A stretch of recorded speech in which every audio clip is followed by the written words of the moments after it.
हस्ती आपने, गुजरात ने इस दुनिया को दी। महात्मा गांधी जी यहाँ पे जन्मे।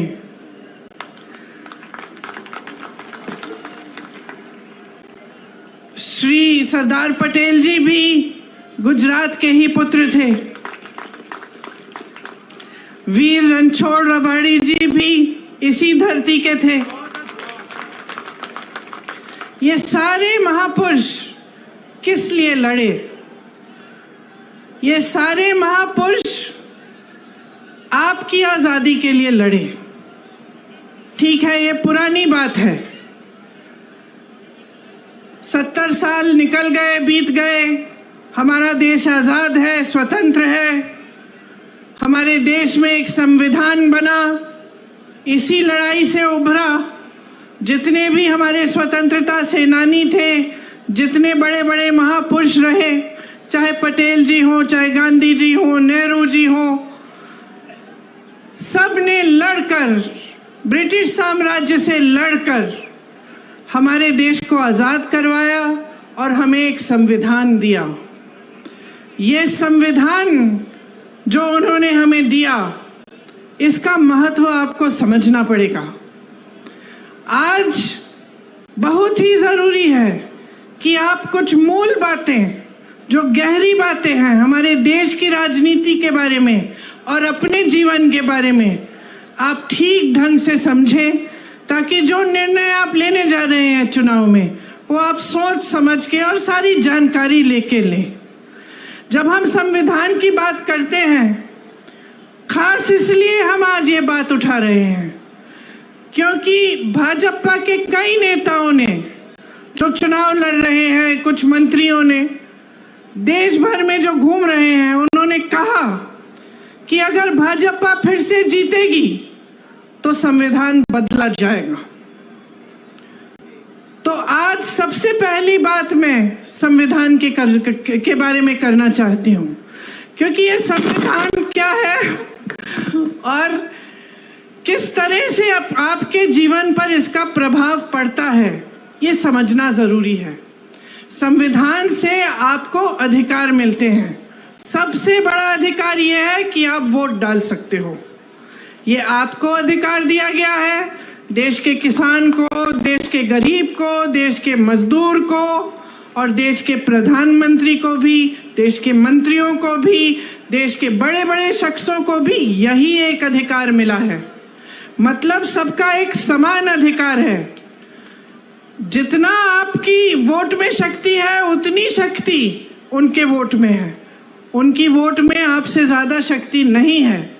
देश में जितने भी देशवासी हैं, उनका एक समान अधिकार ये वोट है। ये वोट संविधान ने दिया है आपको। आरक्षण भी संविधान ने दिए हैं आपको। तो जो आरक्षण का अधिकार है कि किसी समुदाय को या किसी जाति को अगर लगता है कि ठीक ढंग से मौके नहीं मिल रहे हैं, काफ़ी सालों से उनके साथ अत्याचार हुआ है या शोषण हुआ है, तो संविधान कहता है कि आपको कुछ अधिकार मिलने चाहिए और आपको आरक्षण मिलना चाहिए। मतलब रोजगार मिलता है तो आपके लिए कुछ रोजगार आरक्षित हो, ये भी संविधान आपको देता है। तो ये दो बहुत बड़ी चीज़ें हैं जो आपको संविधान द्वारा मिलती हैं। इसके साथ साथ अगर आप किसी की आलोचना करना चाहें या किसी नेता से या राजनीतिक दल से सवाल उठाना चाहें कि क्या किया है मेरे लिए, ऐसा काम आपने क्यों किया, तो आप आंदोलन भी कर सकते हैं, आप खड़े हो सकते हैं, अपनी आवाज़ उठा सकते हैं। ये भी अधिकार आपको संविधान ने दिया है। अब जब ये लोग कहते हैं कि संविधान को बदलना चाहते हैं, तो इनका क्या मतलब है? इनका मतलब ये है कि जितने भी अधिकार आपको दिए गए हैं, वो अधिकार कम करेंगे, उनको कमज़ोर किया जाएगा। क्योंकि अगर आप आज की राजनीति को देखें और समझें, तो आपको स्पष्ट पता चलेगा कि पिछले 10 सालों में प्रधानमंत्री श्री नरेंद्र मोदी जी ने जो सबसे बड़ा काम किया है, वो ये काम किया है कि जनता के अधिकारों को कमज़ोर किया है। एक ज़माने में मैं हमेशा ये कहानी बताती हूँ एक जमाने में बड़े बड़े प्रधानमंत्री होते थे, वो आपके गांव आते थे, वो आपके घरों में आते थे, और जब आपके घरों और आपके गांव में आते थे तो आप अपना हक मांगते थे। मैंने खुद अपने पिताजी, अपनी दादी जी के साथ देखा है। मैं यूपी के किसी छोटे से गांव में गई, एकदम पिछड़े जिले में, जहां पे मेरा पहुंचना आज के दिन मुश्किल था, क्योंकि बहुत लंबा सफर था। गाड़ी से, एक रास्ते में हेलीकॉप्टर लिया, फिर गाड़ी ली, फिर पहुंची। और जब मैं एक गांव में गई तो एक छोटी सी बुढ़िया ने मुझे बताया, छोटी इसलिए क्योंकि इतनी बुढ़िया थी कि वो ऐसी झुकी हुई थी। उन्होंने मुझे बताया कि जब आपकी दादी जी आई थी तो जो खीर मैं आपको खिला रही हूं, ऐसी ही खीर बना के मैंने उनको खिलाया। मैं अपने पिताजी के साथ गांव जाती थी, उनके पीछे पीछे, तो अपने ही संसदीय क्षेत्र में जब वो किसी के घर में चले जाते तो अगर कोई सुविधा नहीं मिली होती, या पानी नहीं आ रहा है, या उस जमाने में वो इंडिया मार्क 1 लगता था, वो नल नहीं लगा है, या सड़क नहीं बनी है, तो डांट खाते थे। जनता डांटती थी कि आप प्रधानमंत्री हैं, हमारा नल नहीं लगाया आपने। और लोग कहते थे उनसे कि देखिए, वोट हम आपको तब देंगे जब आप सड़क बनाएंगे, जब आप पानी लाएंगे। प्यार तो हम आपको बहुत करते हैं, आओ खाओ चाय पियो, लेकिन वोट तब मिलेगा जब आप हमारा काम करेंगे। ये राजनीति थी एक जमाने की। और इस राजनीति का आधार किसने डाला? गुजरात के सबसे महान बेटे ने डाला, महात्मा गांधी जी ने।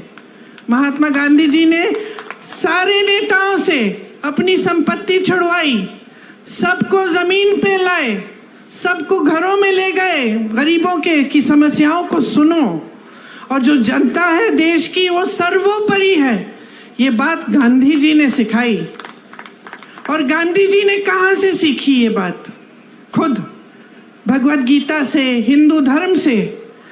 जो महान गुरु होते थे हमारे, उनसे पहले वो सारे आपके बीच आते थे, पैदल चलते थे, सुनते थे कि समस्याएं क्या हैं, कि मेरी बहनी बैठी हैं, कैसे चला रही हो अपना जीवन, महंगाई हो रही है, कुछ खरीद पा रही हो, कमाई कैसे आ रही है, घर पे जाती हो, क्या मुश्किल है जब घर पहुंचती हो काम करने के बाद खेती में।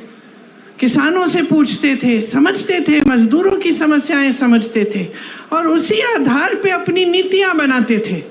तो अगर कोई नीति बनती थी देश में तो उसे इस आधार पे बनती, जैसे अगर मजदूरों के लिए कोई नीति बनती तो मजदूरों से बातचीत करके बनती, किसानों के लिए कोई नीति बनती तो किसानों की समस्याओं को समझ के, उनकी मुश्किलों को देख के बनती। इसीलिए जो हमारी परंपरा है कांग्रेस पार्टी में, जो महात्मा गांधी, जिस परंपरा की नींव महात्मा गांधी जी ने डाली, और जिस परंपरा के तहत हमारे सारे प्रधानमंत्रियों ने काम किया, वो परंपरा ये थी कि नीतियां आपके लिए बनी, जो आपकी सुविधा के लिए बनती है, जो आपको आगे बढ़ाने के लिए बनती है, वही नीति सही है। लेकिन बहनों और भाइयों, आज के जो प्रधानमंत्री हैं, जरा उनकी कार्यशैली को आप देखिए। गुजरात ने उनको सब कुछ दिया, उनको सम्मान दिया, स्वाभिमान दिया, उनको आगे बढ़ाया, उनको सत्ता दी। आज प्रधानमंत्री बने, 10 सालों से प्रधानमंत्री हैं। जब जब आप उनको देखते हैं तो आप मुझे खुद बताइए, आप टीवी पे उनको देखते हैं कि नहीं? देखते हैं टीवी पे? देखते हैं ना? दिखते हैं। कहाँ दिखते हैं आपको? बड़े मंचों पे दिखते हैं, बड़े बड़े प्रधानमंत्रियों के साथ दिखते हैं, दूसरे देशों के राष्ट्रपतियों के साथ दिखते हैं ना? बड़े बड़े खरबपतियों के साथ दिखते हैं, सेठों के साथ दिखते हैं। कभी आपने उनको किसी किसान के घर जाते हुए देखा है? कभी आपने उनको किसी गरीब के घर में जाते हुए देखा है? मैंने यूपी में काम किया पिछले 5 सालों से, वहां पे उनका संसदीय क्षेत्र है। उनके संसदीय क्षेत्र वाराणसी में भी प्रधानमंत्री जी किसी एक गरीब के घर नहीं गए हैं। कभी नहीं पूछा है इन 10 सालों में कि भाई तुम कैसे हो। किसानों के लिए नीति बनाते हैं, किसान आंदोलन करता है। लाखों किसान 4 किलोमीटर दूर उनके घर से बैठते हैं, आंदोलन करते हैं। महीनों के लिए उनकी बिजली काटी जाती है, पानी काटा जाता है, 600 शहीद होते हैं किसान, लेकिन वो 4 किलोमीटर दूर चल के हमारे प्रधानमंत्री उनसे मिलने के लिए नहीं आते हैं। जब उनको पता चलता है कि चुनाव आ रहा है और ये किसान आंदोलन कर रहे हैं, हमें वोट नहीं मिलेगा, तब चुनाव के 2 महीने पहले वो कानून बदल देते हैं। ये है उनकी कार्यशैली। वो मेरे भाई को शहजादा बोलते हैं। मैं उनको बताना चाहती हूँ, ये शहजादे 4000 किलोमीटर पैदल चले हैं। कन्याकुमारी से कश्मीर तक आपकी समस्याओं को सुनने के लिए चले हैं। मेरी बहनों से मिले हैं, मेरे भाइयों से मिले हैं, किसानों से मिले हैं, मजदूरों से मिले हैं और सबसे प्यार से मिलकर पूछा है कि तुम्हारे दिल में क्या मुश्किलें हैं, तुम्हारे जीवन में क्या समस्याएं हैं, उनको हम हल कैसे कर सकते हैं। और एक तरफ आपके शहंशाह नरेंद्र मोदी जी महलों में रहते हैं। आपने कभी टीवी पे उनका चेहरा देखा है? एकदम साफ सुथरा सफेद कुर्ता, एक दाग नहीं है धूल का, एक बाल इधर से उधर नहीं हो रहा है। वो कैसे समझ पाएंगे आपकी मजदूरी, आपकी खेती? कैसे समझ पाएंगे? कैसे समझ पाएंगे कि आप किस दलदल में धंसे हुए हो? महंगाई से आप दब चुके हो। हर तरफ महंगाई। मेरी बहनें, मिट्टी के का तेल आज कितने का है? सब्जी खरीदने जाती हो, मिलती है क्या? तुम भाव क्या है उसका? पेट्रोल डीजल का दाम क्या है? मेरे किसान भाइयों, किस तरह से गुजारा कर रहे हो? खेती के हर सामान पे जीएसटी है, हर सामान महंगा हो चुका है। मेरी बहनें, अगर कोई त्योहार होता है, कुछ खरीदना पड़ता है, नए कपड़े, बच्चों के लिए कोई वर्दी खरीदनी पड़ती है, फीस भरनी पड़ती है, कोई बीमार पड़ जाता है, इलाज करना पड़ता है, तो क्या हालत होती है आपकी? ये मोदी जी नहीं जान सकते, क्योंकि मोदी जी अब अपने महल में बंद हैं, सत्ता से घिरे हुए हैं। उनके आसपास जितने भी लोग हैं उनसे डरते हैं, उनको कोई कुछ कहता नहीं है, और अगर कोई आवाज उठा भी ले तो उस आवाज को दबाने की कोशिश होती है। आज उनको ये नहीं पता है कि आप कितनी समस्याओं से जूझ रहे हैं। आप देखिए, यहाँ राजपूत समाज की महिलाओं का कितना अपमान किया गया। मोदी जी ने क्या किया? क्या हटाया उस प्रत्याशी को? हटाया उस प्रत्याशी को? आपकी मांग क्या थी? आपकी मांग ये थी कि हटे, आपको अपमानित किया। मोदी जी ने सुनी आपकी बात? आपकी सुनवाई हुई? मैं आपसे वादा करती हूं बहनों कि अगर हमें मौका मिला, हम देश भर में आपकी बात हम फैलाएंगे, बताएंगे, और इस तरह का अपमान आपके साथ हम नहीं होने देंगे। आज मेरी बहनों, जहां जहां महिलाओं का अपमान किया गया है, वहां मोदी जी की सरकार ने, जिन्होंने अपमान किया, जो अत्याचार कर रहे हैं, उनका साथ दिया है, उनके पक्ष में खड़ी हुई है इनकी सरकार, आपके पक्ष में नहीं। हाथरस में महिला के साथ अत्याचार हुआ, उसको जला के मार डाला। भाजपा की सरकार ने उनको बचाया जिसने अत्याचार किया था। उन्नाव में हुआ, मैं उस महिला के घर गई, कोई ऐसा अत्याचार नहीं था जो उसके परिवार पे नहीं बरसाया गया, क्योंकि उस महिला ने आवाज उठाई, उसके साथ अत्याचार करने वाला एक भाजपा के प्रधान का रिश्तेदार था। उस महिला ने, नौजवान थी, आवाज उठाई, कचहरी में गई केस डालने। जहां वो अपमान हुआ था वहां केस नहीं डाला गया तो अगले जिले में चली गई, वहां से डाला। रोज सुबह अकेली जाती थी 6 बजे ट्रेन लेकर अगले जिले में, वहां पे कचहरी में जाती थी अपने केस की सुनवाई के लिए। एक दिन जब वापस आ रही थी तो उसको जलाकर मार डाला। 1 किलोमीटर जलते हुए चली, कोई आया नहीं मदद करने के लिए, पुलिस नहीं आई, कोई नहीं आया। जब मैं उसके घर गई तो उसके पिताजी ने मुझे बताया कि क्योंकि उसने आवाज उठाई थी, उसके भाइयों को पीटा गया था, उसके पिताजी को पीटा गया था, पिताजी के खेत जला डाले थे, लेकिन सरकार से कोई मदद नहीं मिली। मोदी जी ने कोई मदद नहीं की। हमारी बड़ी बड़ी ओलंपिक की मेडलिस्ट महिलाएं जो लड़ी, देश के लिए मेडल लाई, जब मेडल लाई तो मोदी जी ने उनके साथ फोटो खिंचवाई और सारे अखबारों में लिखा था कि देखिए मोदी जी हैं तो मुमकिन है, मोदी जी की वजह से ये मेडल लेके घर आई हैं। जब वही महिला सड़क पे उतरी क्योंकि उसके साथ अत्याचार हुआ था, मोदी जी ने उनकी मदद नहीं की।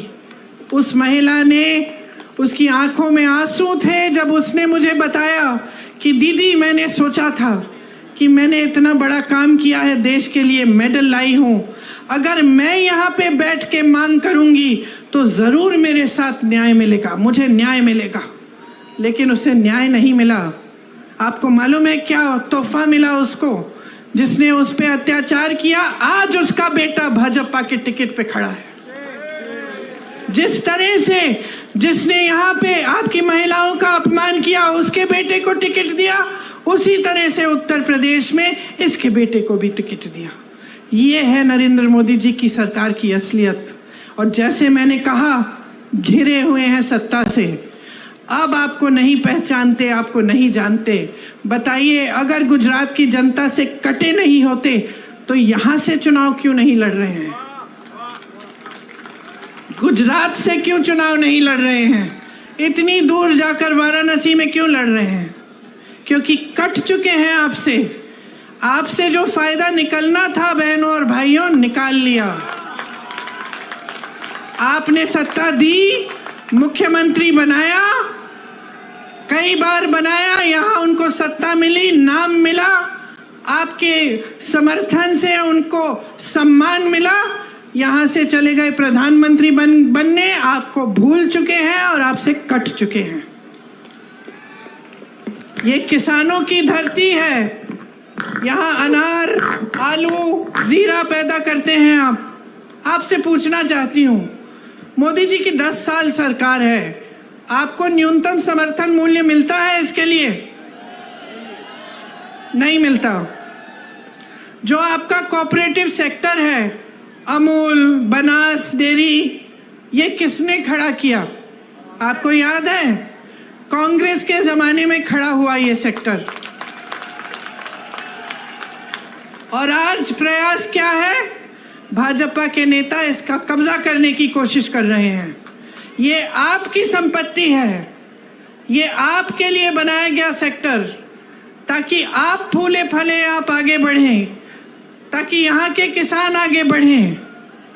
भावनगर में गौचरों की जमीन पर भी इनके नेताओं ने कब्जा किया है। ये आपकी जमीन है, कोई रोक नहीं रहा है इनके नेताओं को। जहां कुछ मिल रहा है वहां हाथ मार रहे हैं। समझ लीजिए क्या हो रहा है आपके साथ। कांग्रेस पार्टी ने एक न्याय पत्र निकाला है। इस न्याय पत्र का आधार जो है वो मेरे भाई ने, जो ये 4000 किलोमीटर चले थे, ये उस वही जब आपसे बातें की उन्होंने, आपकी समस्याएं समझी, वही आधार बना इस न्याय पत्र के लिए। मतलब वो समझे कि आपके साथ अन्याय हुआ है, किसानों के साथ, मजदूरों के साथ। तो उन्होंने एक ऐसा घोषणा पत्र निकलवाया हमारी पार्टी से, जिसमें आपके लिए सारी सुविधाएं हैं। और इससे पहले, इस चुनाव से पहले, जहां जहां प्रदेशों में चुनाव हुआ है, हमने जो घोषणा पत्र में लिखा है वो करके दिखाया है। आज अगर आप कर्नाटका की महिलाओं से पूछेंगे कि सरकार ने आपके लिए क्या किया, तो बताएंगे कि हमें हर महीने 2000 रुपये मिलते हैं और हम बस की यात्रा मुफ्त में करते हैं।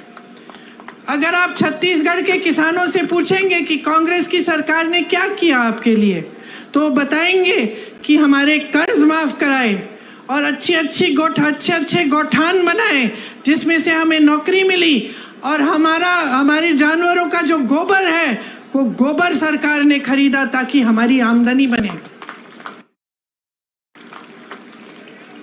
इसी तरह से आपके लिए हम कुछ गारंटी लाए हैं और उसमें किसान भाइयों के लिए आपका जो MSP है, जो न्यूनतम समर्थन मूल्य है, वो एक कानून बनेगा।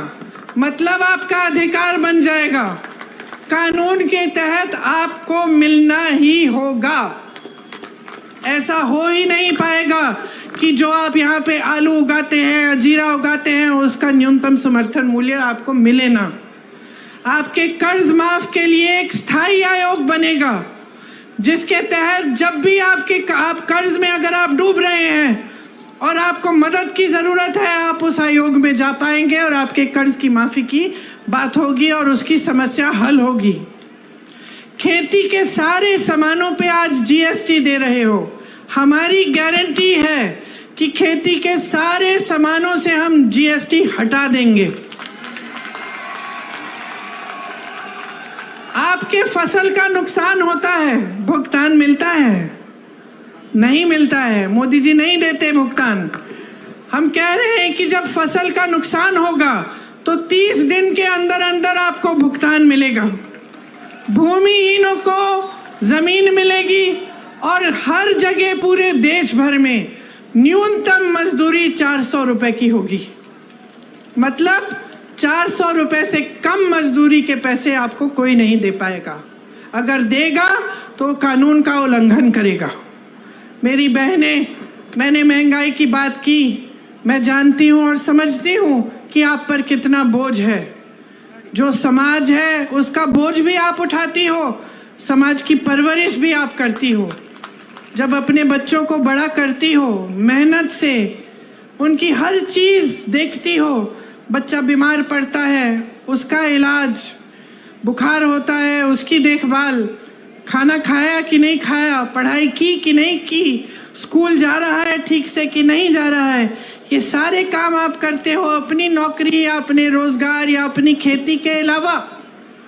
तो आप बाहर जाती हो, काम करती हो, घर आती हो और काम करती हो। इसीलिए आपके लिए हमने सोचा है कि जो परिवार की सबसे बड़ी महिला है उसको हमारी सरकार 8,500 रुपए हर महीने दिलवाएगी। ये पैसे सीधे आपके खाते में जाएंगे। मतलब कि 1 साल में आपको 1 लाख रुपए मिलेंगे और 50% जितने भी सरकारी नौकरियां हैं उसमें से 50% महिलाओं के लिए आरक्षित रहेंगी। पहले के आरक्षण है उसी के तहत। तो ये हमने आपके लिए सोचा है। और आंगनवाड़ी, आशा बहुएं और जो मिड डे मील्स में महिलाएं काम करती हैं, केंद्र का जो योगदान है आपके मानदेय के लिए वो बढ़ाया जाएगा, दुगना किया जाएगा ताकि आपका मानदेय बढ़ जाए। तो सबके लिए हमने कुछ सोचा है, क्योंकि देखिए आज के ज़माने में आप जब मेहनत करके अपने बच्चों की परवरिश करते हैं तो आपके सामने अन्य मुश्किलें आती हैं। आप बड़ा करते हैं बच्चों को, आपके यहाँ अगर गांव में पाठशाला है या कोई सुविधा है ठीक है, लेकिन उसके बाद जब उनको यूनिवर्सिटी जाना होता है, विश्वविद्यालय में जाना होता है, तो नई मुश्किल खड़ी होती है क्योंकि फीस भरनी पड़ती है। किस तरह से वो पढ़ाई ख़त्म करेंगे। यहाँ गुजरात में ज़्यादातर प्राइवेट विश्वविद्यालय खोले जा रहे हैं, बड़ी बड़ी फीस है। जितने भी माँ बाप हैं, चाहे कितने भी गरीब हों, चाहे किसान हो, मजदूर हो, कुछ भी हो, आज के दिन सब चाहते हैं कि हमारा बच्चा शिक्षित हो ताकि उसको अच्छा रोजगार मिले। सही बात है कि नहीं? और आप किसी भी हालत में कैसे भी कर्ज लेकर, मजदूरी करके, कॉन्ट्रैक्ट पे नौकरी करके आप कमाते हैं इसीलिए कि आपके बच्चों की परवरिश हो और वो बड़े हो के शिक्षित हो और उनको नौकरी मिले। ये सही बात है कि नहीं? अब आपने शिक्षित कर दिया, किसी न किसी तरह से आपने कर्ज लेकर बच्चे को शिक्षित कर दिया। बच्चा परीक्षा देने जाता है भर्ती के लिए, और आज क्या हो रहा है? पूरे देश भर में पेपर लीक हो जाते हैं। पेपर लीक हो जाते हैं। जो फीस आपने ट्यूशन के लिए भरी है, जितनी मेहनत बच्चे ने की है, सारी ऐसे ही गवाई जाती है। उसको पता नहीं होता कि फिर से पेपर देना है, शायद उसमें भी लीक हो जाए। कितने साल इंतजार करना पड़ेगा, या कुछ महीनों बाद फिर से इम्तिहान देना पड़ेगा। मानसिक तनाव होता है, कुछ पता नहीं होता कि भविष्य में नौकरी मिलेगी नहीं मिलेगी। मैं ऐसे बच्चों से मिली हूं जिन्होंने भर्ती की परीक्षा दी और सालों के लिए इंतजार करते रहे। एक बार दी, 2 बार दी, 3 बार दी, एक सूची भी निकल आई, उसमें भी नाम था, रोजगार नहीं आया मिला, क्योंकि लीक पे लीक होते गया, घोटाले पे घोटाले होते गए। जीपीपीएससी का इधर पेपर लीक हुआ, टैट का टीचर का पेपर लीक हुआ। 10 सालों में जब से इनकी सरकार है 14 से ज्यादा पेपर लीक हुए हैं। तो अब क्या करें नौजवान? भर्ती का इम्तिहान है, पेपर लीक हो रहा है, रोजगार दे नहीं रही है सरकार। मोदी जी की सरकार में 30 लाख रोजगार के पद खाली पड़े हुए हैं। 30 लाख केंद्र सरकार में। आप नौजवान यहाँ खड़े हो, यहीं पे हजारों खड़े होंगे जिनके पास रोजगार नहीं है। वहां 30 लाख पद खाली हैं, वो पद भरे नहीं गए हैं। तो पद खाली हैं, नौजवान खाली हैं, लेकिन आप पद नहीं भर रहे हैं। आपका ध्यान कहीं और है, सरकार का ध्यान रोजगार बनाने में नहीं है। तो ये परिस्थिति है कि जब आपको रोजगार नहीं मिलता तो फिर आउटसोर्सिंग और कॉन्ट्रैक्ट पे ही रोजगार मिलता है, और आप सब वही करते हैं क्योंकि और कोई चारा नहीं है, कोई स्थायी रोजगार नहीं मिल रहा है। अब मैं आपको समझाना चाहती हूँ कि ये स्थायी रोजगार क्यों नहीं मिल रहा है। एक तो हुई खेती की बात। एक जमाने में खेती में भी रोजगार मिलते थे, लेकिन जब से इतनी महंगाई आई है, किसान खुद कमा नहीं पा रहा है। तो जब किसान खुद कमा नहीं पा रहा है तो वो कैसे रोजगार दिलवाएगा अपनी खेती में? तो फिर वो भी कम मजदूर रखता है। वो भी कहता है कि जितना काम मैं खुद निपट सकता हूँ निपट लूंगा। तो खेती से रोजगार कम हो रहा है। बड़े बड़े जितने भी सरकारी कॉरपोरेशन थे, जितनी सरकारी कंपनियां थी जिससे आपको स्थायी रोजगार मिलते थे, तकरीबन सभी की जो सब्सिडी है, जो सब्सिडरी हैं, उनको इन्होंने अपने खरबपति मित्रों को दे दिया है। आज देश का कोयला, देश की सड़कें, देश का पावर, देश के हवाई अड्डे, देश के बंदरगाह, सब इनके बड़े बड़े खरबपति मित्रों को दे दिए गए हैं। इनको आपकी संपत्ति थी, आपको रोजगार मिलता था, आपको सुविधाएं मिलती थी, अब वो सारी संपत्ति बड़े बड़े खरबपतियों की हो गई है। अगर आपकी समस्याओं को ये सरकार समझती तो वो जानती कि यहाँ से रोजगार मिलता है, नए नए रोजगार बनते हैं। ये संपत्ति अभी खरबपतियों को देने से ये रोजगार बंद हो सकते हैं, आरक्षण बंद हो सकते हैं, क्योंकि प्राइवेट हो गई वो नौकरी, वो रोजगार। लेकिन आपके बारे में नहीं सोच रहे हैं। इनकी नीतियां बड़े बड़े खरबपतियों के लिए ही बन रही हैं।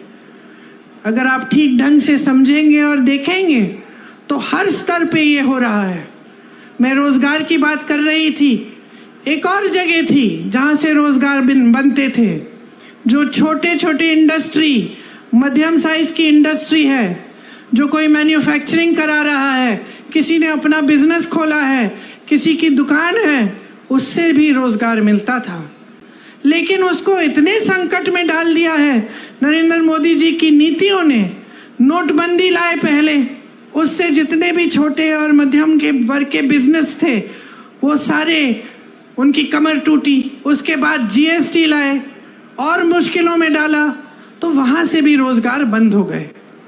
तो स्थिति यह है आज देश में कि 10 सालों में रोजगार बनाने का काम नहीं किया गया है।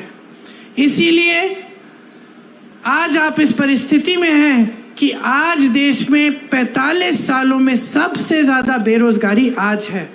आज 70 करोड़ नौजवान हमारे देश में बेरोजगार हैं। और जहां जहां अच्छी अच्छी स्कीमें थी या अच्छे अच्छे रोजगार थे, जैसे आपने देखा है सेना में था, उसको भी इन्होंने 5 सालों के लिए करके अग्निवीर जैसी स्कीम लाके उसको भी खत्म कर दिया। अब कोई जाना नहीं चाहता है, सेना में भर्ती नहीं होना चाहता, क्योंकि कहता है कि 5 साल बाद घर आ जाऊंगा फिर बेरोजगार होऊंगा। तो ये परिस्थिति है। सारी नीतियां बड़े खरबपतियों के लिए बन रही हैं। जो 30 लाख रोजगार जो खाली हैं, जो पद खाली हैं, हम कह रहे हैं हम उन सबको भरेंगे जब हमारी सरकार आई है। ये कांग्रेस पार्टी की गारंटी है। मैं नौजवानों को यहाँ खड़े हुए देख रही हूँ।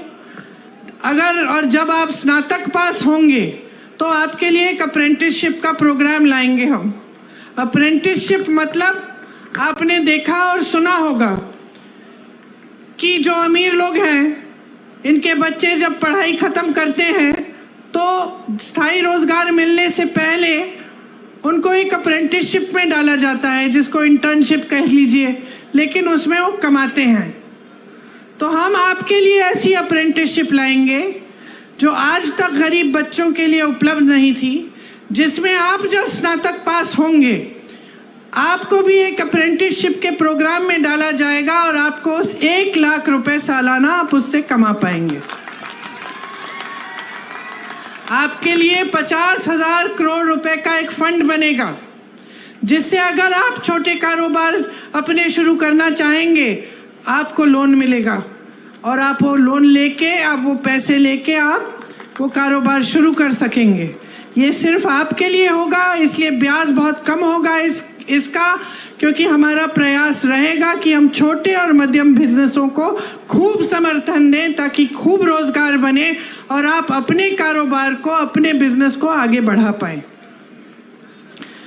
जहां तक महिलाओं की बात की, मैंने आपको ये भी बताना चाहती हूँ बहने कि 25 लाख रुपए तक जितना भी इलाज है पूरे परिवार का, चाहे कोई भी सुविधा हो स्वास्थ्य की, वो आपको मुफ्त में मिलेगी। ये स्कीम हमने राजस्थान में लागू की और वहाँ इस स्कीम की बहुत चर्चा हुई क्योंकि लोग बहुत खुश थे। लोगों ने हार्ट ऑपरेशन कराए इस स्कीम के तहत बगैर 1 रुपया दिए। तो बहुत अच्छी स्कीम है, हम देश भर में इसे लागू करना चाहते हैं। हम देखिए आपके लिए ऐसा काम करना चाहते हैं ताकि पूरे देश का विकास हो, आपका विकास हो बहने, किसानों का हो, सबका एक साथ विकास हो। क्योंकि हमारे संविधान में लिखा है कि सबको समान दृष्टि से देखना है और ये जो समानता है ये हमारे संविधान की देन है। आज प्रधानमंत्री जी कहते हैं कि जो इस देश में समानता चाहता है वो संविधान के विरोध है। तो आप सोचिए कि इन्होंने हर चीज को घुमाकर उल्टा कर दिया है।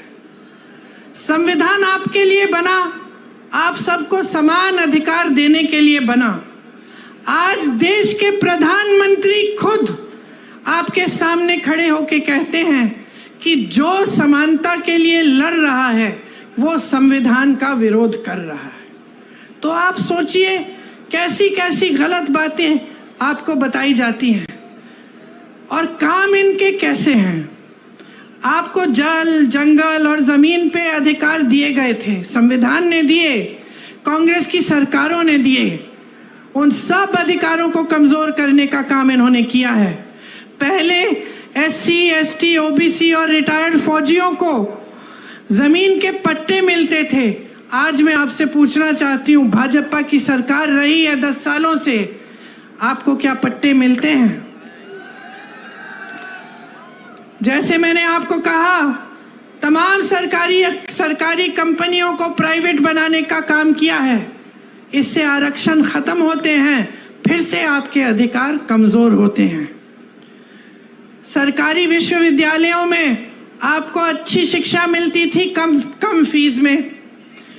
जब प्राइवेट इतने सारे बनाते हैं और सरकारी विश्वविद्यालयों को कमजोर करते हैं, तो भी ये काम करते हैं कि आरक्षण भी कम होंगे और फीस भी ज्यादा होगी।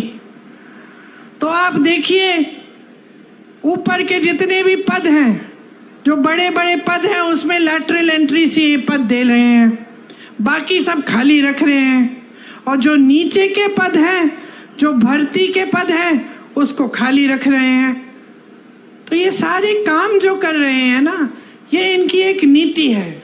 और ये नीति जो है, ये सबसे बड़ी इनकी नीति जो है कि सब कुछ बड़े बड़े खरबपतियों की सफलता और उनके आगे बढ़ने के लिए हो, और जो देश का गरीब है उसको 5 किलो का राशन पकड़ाओ और उसको बड़ी बड़ी बातें बताओ, मंच पे खड़े होकर बड़े बड़े इवेंट दिखाओ और उसी में निपट लो बस। उसके आगे कोई रोजगार देने की बात नहीं, विकास करने की बात नहीं, नए पाठशाला बनाने की बात नहीं, नए विश्वविद्यालय बनाने की बात नहीं, अस्पताल बनाने की बात नहीं। कहते हैं कि कांग्रेस ने 70 सालों में क्या किया। मैं इनसे पूछना चाहती हूँ, 10 सालों में आपने क्या किया? हमने IIM बनाए, IIT बनाए, एम्स बनाए, HAL बनवाया, आपका अमूल बनाया। इन्होंने क्या बनाया? इन्होंने क्या बनाया? फूट फैलाई लोगों के बीच में, नफरत का बीज बो दिया, क्योंकि उस नफरत के बीज से उन्हीं की सत्ता बढ़ेगी। आपसे जब आते हैं चुनाव के समय आपसे बात करने के लिए, तो क्या बातें करते हैं? आए थे अभी 2-3 दिन पहले, मैंने सुना उनका भाषण। चुनाव है हिंदुस्तान में, बात हो रही है पाकिस्तान की।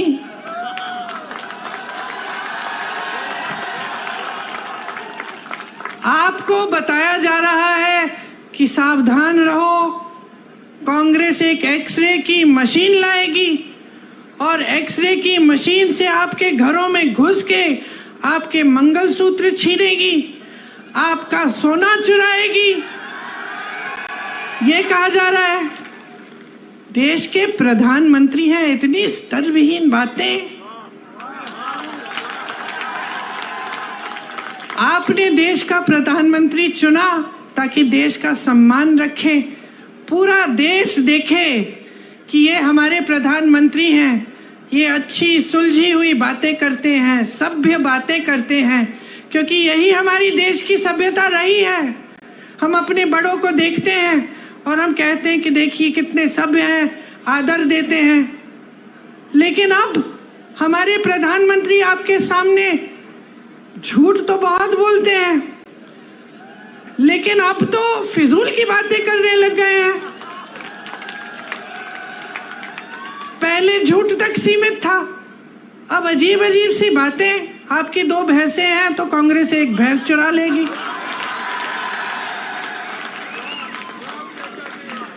55 सालों से कांग्रेस की सरकार रही है इस देश में, जरा बताइए किसकी भैंस चुराई हमने? किसी की गहने चुराए? किसी के मंगलसूत्र पे आंच आने दी? और आज हम आपके घरों में एक्सरे की मशीन, सबसे पहले तो ये बताएं कि कैसी है भाई ये एक्सरे की मशीन जो मंगलसूत्र निकाल के ढूंढती है? मैं भी देखना चाहती हूँ, कुछ ऐसा है भी इस दुनिया में? और अब हम आकर आपके घरों के अंदर चोरों की तरह आपके भैंस चुराएंगे, आपका सोना चुराएंगे।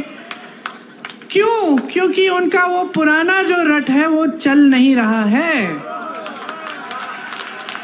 क्योंकि आज इस देश की जनता जाग रही है, क्योंकि आज इस देश की जनता कह रही है कि मेरे मंच पे आओगे तो मेरी काम की बात करो।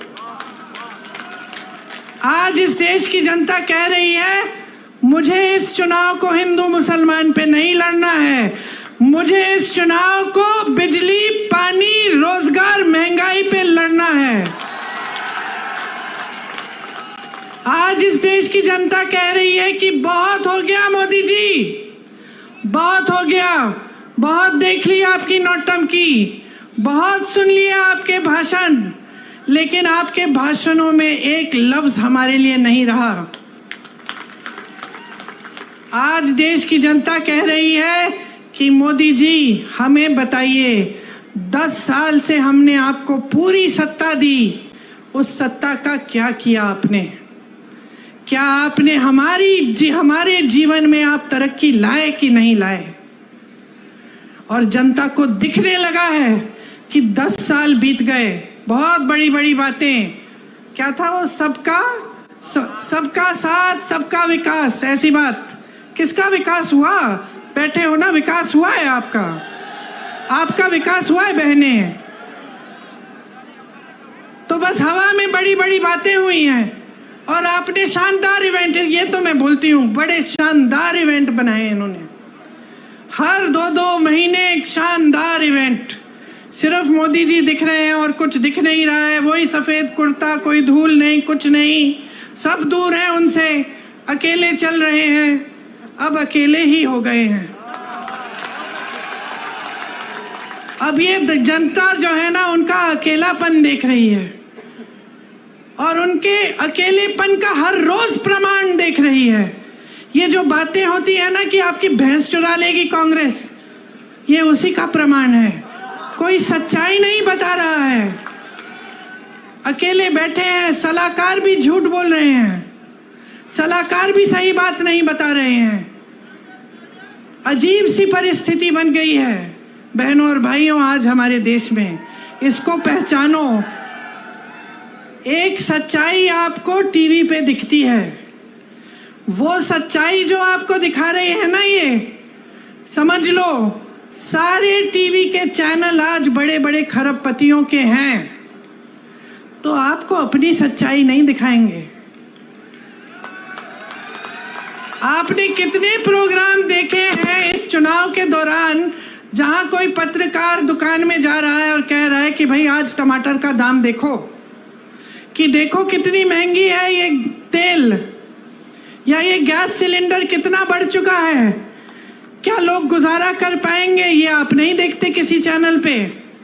किसी चैनल पे आप ये नहीं देखेंगे कि 70 करोड़ लोग इस देश में बेरोजगार हैं मोदी जी के राज में। ये बात, इस पे कोई रिपोर्ट नहीं देखेंगे।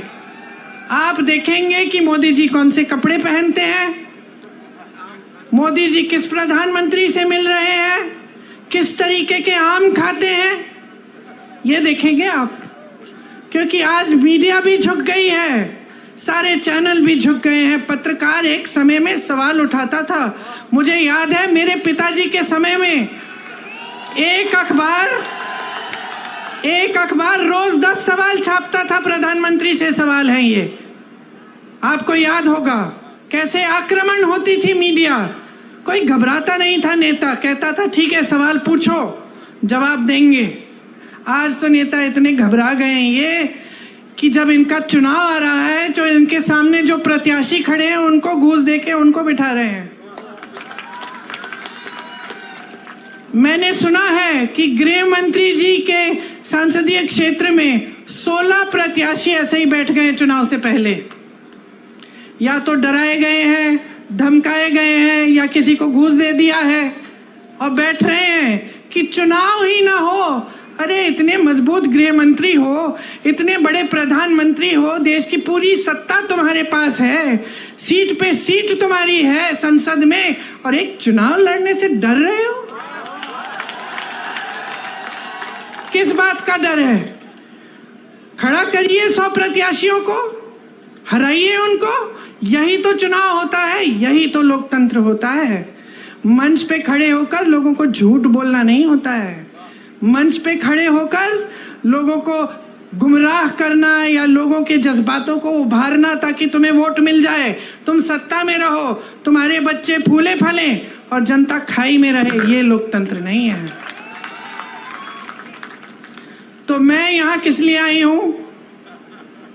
मैं यहाँ इसलिए आई हूं कि आपको मैं बताऊं कि आप इन नेताओं को जवाबदेही बनाओ, वो पुरानी परंपरा वापस लाओ, वो पुरानी परंपरा वापस लाओ सरदार पटेल जी की, महात्मा गांधी जी की, जिसमें नेता जनता को पूजता है, जनता को भगवान मानता है, जनता को डराता धमकाता नहीं है, जनता को खाई में नहीं छोड़ता, जनता के आंसू पोंछता है, उसकी नई नई समस्याएं पैदा नहीं करता ताकि और आंसू बहाए।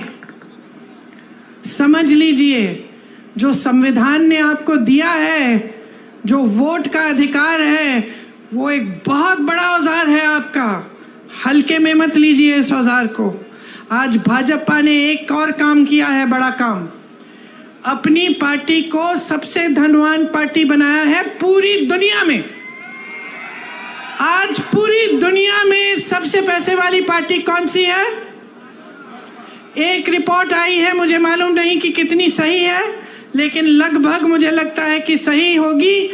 60,000 करोड़ रुपए इन्होंने खर्चे हैं। किस पे? आपके नालों को ठीक करने के लिए नहीं, आपकी टूटियों में पानी लाने के लिए नहीं, आपकी सड़कों की मरम्मत में नहीं, आपके कारोबार में नहीं, आपकी खेती को ठीक करने में नहीं, ये जीएसटी हटाने में नहीं, अपनी पार्टी के लिए, अपनी पार्टी को मजबूत बनाने के लिए बड़ी बड़ी इमारतें बनाई हैं हर जिले में। इनके जो ऑफिस हैं इतने बड़े बड़े, बड़ी बड़ी इमारतें, सबको थोड़ा थोड़ा वेतन दे रहे हैं, जो भी उनके लिए काम कर रहा है उनकी पार्टी के लिए। कोई मुफ्त में नहीं करता। यहाँ हमारे बेचारे सेवा दल के जो कार्यकर्ता हैं और जो कांग्रेस के कार्यकर्ता हैं, इनसे पूछो ये जनता की सेवा करते हैं तो मुफ्त में करते हैं या इनको वेतन देते हैं? हम बदनाम किया हमें और सबसे अमीर पार्टी बन गए वो। कहते हैं कि आज तक उन पे भ्रष्टाचार का कोई आरोप नहीं लगाया। कैसे लगाएंगे? कैसे लगाएंगे? ये जो मीडिया जो हर रोज आरोप लगाती थी हमारी सरकारों पे, ये तो झुक गई है एकदम। लिख के देखिए, आप हंस रहे हैं, जरा कल लिख के देखिए, कोई बड़ा घोटाला निकालिए, देखते हैं क्या होता है। ईडी आएगी, सीबीआई आएगी, गिरफ्तार हो जाओगे, पड़े रहोगे जेल में, कोई मदद नहीं करेगा। और 56 इंच का सीना है इनका, एक आलोचना नहीं सुन सकते, एक आलोचना नहीं सुन सकते। बड़प्पन तो उसमें होता है जो दुनिया भर की आलोचना सुन सकता है लेकिन काम करते रहता है। राहुल गांधी को देखो, क्या नहीं बोला उसके बारे में, क्या क्या नहीं कहा। सीना तान के चला ना कन्याकुमारी से कश्मीर, कोई रोक पाया उसे? मणिपुर से मुंबई तक चला, कोई रोक पाया उसे? नहीं रोक पाया, क्योंकि सच्चाई लेके चला अपने दिल में, क्योंकि इस देश के सत्य को ढूंढने निकला। झूठों से भरपूर भाषण और राजनीति नहीं की उसने। आज ये कहते हैं कि किसी ने आरोप नहीं लगाया, लो मैं लगा देती हूं आरोप। देखिए, इन्होंने ये एक स्कीम लाए, मोदी जी खुद। स्कीम का नाम था इलेक्टोरल बॉन्ड। इलेक्टोरल बॉन्ड की स्कीम ये थी, देखो कैसी स्कीम, कि जो भी किसी राजनीतिक दल को चंदा देगा उसका नाम गुप्त रहेगा। किसी को पता नहीं चलना चाहिए कि अडानी जी ने कितना दिया, अंबानी जी ने कितना दिया और किसी और ने क्या दिया। ये थी स्कीम। खूब चंदा लिए, अपनी पार्टी को तो दुनिया की सबसे अमीर पार्टी बना दिए, 60,000 करोड़ खर्च भी दिए अपनी पार्टी पे। अब किसी ने केस डाल दिया तो सुप्रीम कोर्ट में केस आया, न्यायाधीशों ने देखा, कहा ये तो बड़ी गलत स्कीम है। राजनीतिक दल जनता की सेवा का काम करता है, उसे जो चंदा देता है उसका नाम तो पारदर्शी होना चाहिए, जनता को मालूम होना चाहिए कि भाई इन्होंने इतना दिया, इन्होंने इतना दिया और किसको दिया।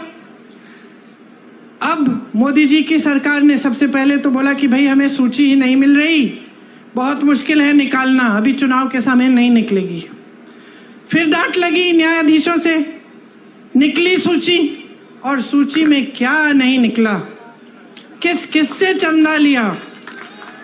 गुजरात में जो पुल गिरा था उसके बनाने वाले से चंदा लिया।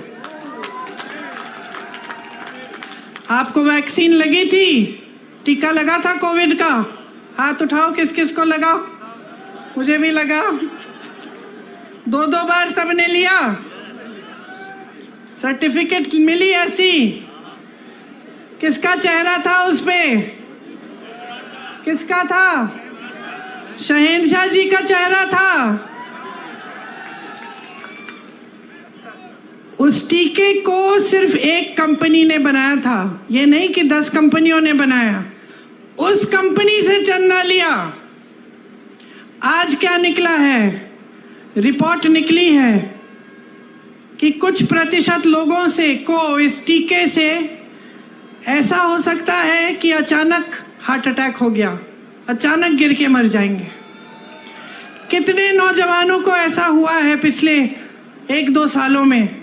हम सब जानते हैं, मैं खुद जानती हूँ लोगों को जिनके साथ ऐसा हुआ। किसी को पता नहीं चल रहा था कि कैसे ऐसे गिर के मर गए। अच्छे खासे सेहतमंद थे, कोई जिम कर रहा था, कोई दौड़ लगा रहा है, कोई 40 साल का, और आज आपको ये बात पता चल रही है। और ऊपर से ये बात पता चल रही है कि भाजपा ने इनसे चंदा लिया। और बताती हूं, ऐसी कंपनियों से चंदा लिया है जिस पे छापा मारा था इन्होंने। छापा मारा, चंदा लिया, छापे बंद। केस लगाया, चंदा लिया, केस बंद। गौ माता, अच्छा, हमें बताया जा रहा है कि गौ मांस के सप्लाई कंपनी से भी चंदा लिया है 250 करोड़ का। यहाँ आपके मंच पे धर्म की बातें, धर्म के रखवाले वहां चंदा ले रहे हैं इन लोगों से। तो ये भ्रष्टाचार है कि नहीं है? इससे बड़ा भ्रष्टाचार आपने कभी देखा है कि सरकार ने भ्रष्टाचार की स्कीम ही बना दी? एक जमाने में भ्रष्टाचार होता भी था तो छुपके चोरी से होता था। अब भ्रष्टाचार खुलेआम स्कीम के तहत हो रहा है, इलेक्टोरल बॉन्ड। और आपको कहने की ये हिम्मत कि हम भ्रष्ट नहीं हैं, कहते हैं कि खुद ईमानदार हैं, बाकी सारे नेता भ्रष्ट हैं। किसी को जेल में डाल दिया है, किसी मुख्यमंत्री को, किसी और को जेल में डाल दिया है। किसी पार्टी का, जैसे कांग्रेस पार्टी के खाते बंद करा दिए चुनाव से पहले कि इनको चुनाव के लिए कोई सुविधा नहीं मिलनी चाहिए। अपनी पार्टी को इस कदर वॉशिंग मशीन बना दिया है, धुलने वाली, जो कपड़े धोने वाली मशीन होती है ना, कपड़ा डालो, गंदा कपड़ा अंदर डालो, निकालो तो साफ निकलता है। इसमें क्या होता है, इनकी पार्टी में नेता चले जाता है, पहले कहते हैं भ्रष्ट है, इसके 70,000 करोड़ का स्कैम है, उसका ये घोटाला है, उसने इतना चोरी किया। फिर कहते हैं आइए, आपका स्वागत, हमारी पार्टी में आइए। जैसे ही वो नेता उनकी पार्टी में चले जाता है तो कहते हैं कि बिल्कुल ठीक, इसने तो कुछ किया ही नहीं है, ये तो साफ हो गया, ये तो बहुत ईमानदार आदमी है। तो ये चल रही है राजनीति देश में आज। चुनाव लड़ने की हिम्मत नहीं हो रही है, लोगों को बिठाया जा रहा है, पैसे खिलाए जा रहे हैं प्रत्याशियों को, मुख्यमंत्रियों को जेल में डाला जा रहा है। तो अब देखिए, आप पर निर्भर है आपका भविष्य। आपको लगता होगा कि ये जो बड़े बड़े नेता मंच पे बैठते हैं ये हमारा भविष्य तय करते हैं। कुछ हद तक ये बात सही है, लेकिन सिर्फ कुछ हद तक। सच्चाई ये है कि आप अपना भविष्य तय करते हो। आपका भविष्य आपके हाथों में है। मेरी बहनें, आप जब वोट डालने जाती हो ना, तो 5 सालों के लिए आपके जीवन में क्या होने वाला है इसका आप ये तय करने जाती हो कि आपके गांव में, आपके परिवार में तरक्की आएगी कि नहीं, इसलिए अपना वोट डालती हो। तो इसको हल्के में बिल्कुल नहीं लेना है। सब पढ़ो, सुनो, जानकारी लो, नेताओं की बातें सुनो, कौन यहाँ आकर आपकी बात कर रहा है, कौन गंभीर बात कर रहा है, और कौन हल्की बात कर रहा है, कौन भैंसों की बात कर रहा है कि कोई चुराएगा, और कौन कह रहा है कि 30 लाख रोजगार आपको दिलवाएंगे। 10 सालों में अगर कुछ किया होता तो ये चुनाव खुशी से उन 10 सालों की कामयाबी पे लड़ सकते थे, लेकिन ये चुनाव इस पे नहीं लड़ रहे हैं। जैसे जैसे चुनाव आगे चला जा रहा है, पहले धर्म की बातें, अब चोरी करने की बातें, पाकिस्तान की बात भी आ गई है। अब जैसे जैसे आगे बढ़ेंगे और ये 1 महीना निकलेगा चुनाव का, तो आप देखते रहना। कोई गांव में बैठा हुआ चाय की दुकान में ऐसी बातें करता तो आप हंस पड़ते, हंसते कि नहीं? अगर कोई कहता कि भाई कोई नेता आके तुम्हारे घर में एक्सरे से तुम्हारे गहने निकालेगा और तुम्हारी भैंस चुरा ले जाएगा, तो क्या कहते? हंसते। अब प्रधानमंत्री वही बात कर रहे हैं तो हंसो ना, हंसो, बोलो ठीक है ये हास्य बात है, प्रधानमंत्री जी हल्की बात कर रहे हैं, हमें अपनी काम की बात सुननी है।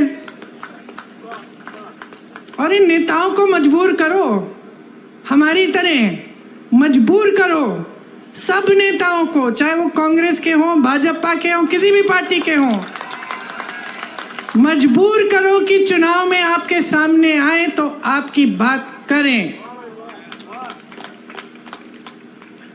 इधर उधर की बात जो करता है उसको पहचान लो और अच्छी तरह से अपनी परिस्थितियों को पहचानो। कोई ऐसी सच्चाई नहीं है इस देश में जो टीवी पे ही दिखती है। बड़े बड़े इवेंट, महल, बहुत तरक्की हो रही है, बड़े बड़े लोग महलों में अपनी शादियां करा रहे हैं, उनके लिए एयरपोर्ट भी इंटरनेशनल एक दिन में हो जा रहा है। तुम्हारे लिए यहाँ एयरपोर्ट ही नहीं है। समझ लो सच्चाई क्या है। सच्चाई तुम्हारा जीवन है। ये जीवन जो तुम जी रहे हो, ये जो रोज सुबह उठ के रोजगार ढूंढने निकलते हो, कुछ नहीं मिलता। दुकान जाते हो कुछ खरीदने के लिए, आधी चीजें छोड़ के वापस घर आ जाते हो। ये है तुम्हारे जीवन की असलियत। खेती कर रहे हो, मजदूरी कर रहे हो, मेहनत कर रहे हो, पसीना बहा रहे हो, लेकिन कुछ कमा नहीं पा रहे हो। जो कमा रहे हो जा रहा है महंगाई की वजह से। ये है आपकी सच्चाई। इस सच्चाई के आधार पर अपना वोट दो। इस सच्चाई के आधार पर, जिस सच्चाई को आप अपने अनुभव से जानते हो, जिस सच्चाई को आप अपनी बहनें, आपके बच्चे जो जी रहे हैं, जब बच्चे को खाना नहीं दे पा रहे हो, वो भूखा सो रहा है, वो सच्चाई है। जब बहन बीमार है, इलाज के लिए दवाई नहीं खरीद पा रही है, रो रही है, दर्द हो रहा है, रो रही है, ये सच्चाई है। जब बच्चा होने वाला है, अस्पताल इतनी दूर है कि पहुंच नहीं पा रही है, ये सच्चाई है। ये जो 1100 रुपए 1200 का सिलेंडर आप खरीद रहे हो, ये सच्चाई है। समझ लो कि अगर अपनी सच्चाई आज नहीं पहचानोगे और इस सच्चाई के आधार पर अपना वोट नहीं डालोगे, तो ये देश इसी तरह आगे बढ़ेगा जिस तरह से पिछले 10 सालों में आपने देखा है। क्या है कि कहीं नहीं जा रहा है। सिर्फ बड़े लोग और बड़े होते चले जा रहे हैं, सिर्फ अमीर लोग और अमीर होते चले जा रहे हैं। सारी सुविधाएं इनको, आपके लिए कुछ नहीं। टैक्स भी आप ज्यादा भर रहे हैं इनसे। आपका टैक्स बढ़ाया जाता है, जीएसटी लगाया जाता है, उनका टैक्स बढ़ाया नहीं जाता है। 16 लाख करोड़ रुपए उनके कर्ज माफ होते हैं। किसके बैंक से? मोदी जी का बैंक है घर में, मोदी जी का बैंक है, आपका बैंक है। सरकारी बैंकों से 16 लाख करोड़ 22 उद्योगपतियों को माफ किए, और यहाँ किसान रो रहा है, आत्महत्या कर रहा है 10,000 रुपए के लिए, और आपने उसको 1 रुपया माफ नहीं किया। मैं एक किसान के घर गई उत्तर प्रदेश में, ललितपुर में। वो खाद की लाइन में खड़े खड़े गिर के मर गया। खाया नहीं था दिनों से। सोचा कि चलो खाद मिल जाएगी, कुछ हो जाएगा काम। 2 दिनों के लिए लाइन में खड़ा रहा, कुछ खाया नहीं, कुछ पिया नहीं, वहां पे गिर के मर गया। एक और किसान के घर गई मैं, 1 लाख रुपए के लिए आत्महत्या की उसने। उसकी बेटी घर आई, उसको मिले अपने पिताजी। 1 लाख रुपए के लिए आत्महत्या और 16 लाख करोड़ रुपए आप बड़े बड़े खरबपतियों को माफ कर रहे हैं, किसानों के कर्ज माफ नहीं करेंगे। किसका पैसा है ये? कैसी बनी इतनी धनी आपकी पार्टी? कहां से आया ये सारा पैसा? किसकी संपत्ति है? जोर से बोलो, जोर से बोलो।